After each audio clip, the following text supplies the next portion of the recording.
Hey everybody, it's Bob Knackle coming to you from the Knackle Map Room. And today's Throwback Thursday is going to follow up on what we talked about last Thursday, which was discussing the capabilities brochures that we put together. And one of the things I mentioned was that we did a quarterly newsletter. And that was something that I've gotten a lot of DMs and voicemails and emails about. So I wanted to tell you a little bit more about that because there have been so many questions about it. So we started doing what we called the East Side Journal back in 1989. This was just a very simple newsletter that was 4 pages, had market information inside. On the back, we had a little graph showing market information. We always looked at statistics. And we did that for a couple of issues. This was our second issue, which as you can see was in color. S&L crisis came along, couldn't do it in color anymore. So our next couple of issues were done in black and white. And these were copied on our copy machine. We didn't send them out to the printer. But over time, the newsletter grew. We went from calling it the East Side Journal to the Building Sales Journal as we started to get more and more folks as part of the team and doing more than just the East Side. And we eventually got to this form of Building Sales Journal, which was 32 pages.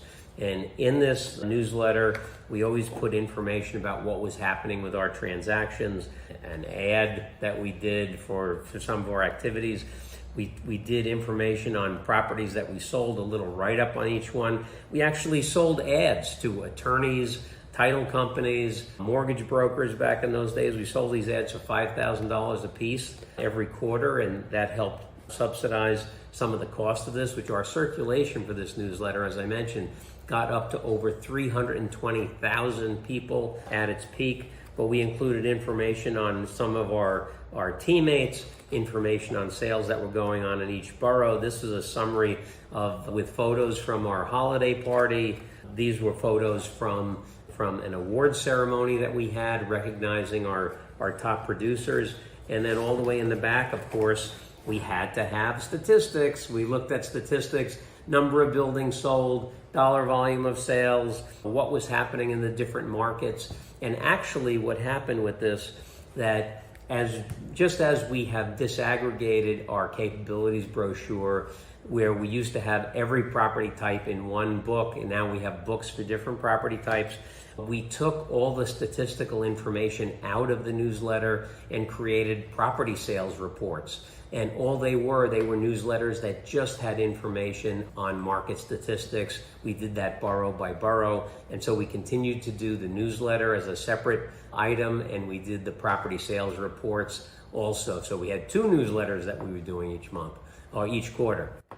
But it was a great way to keep clients updated in terms of what we were doing. It showed our capability and was something that really helped with the market presence that the company grew. So that's the Building Sales Journal newsletter. It worked really well for us, and I think if you did something like it, it would work really well for you too. Until next time, take care, guys.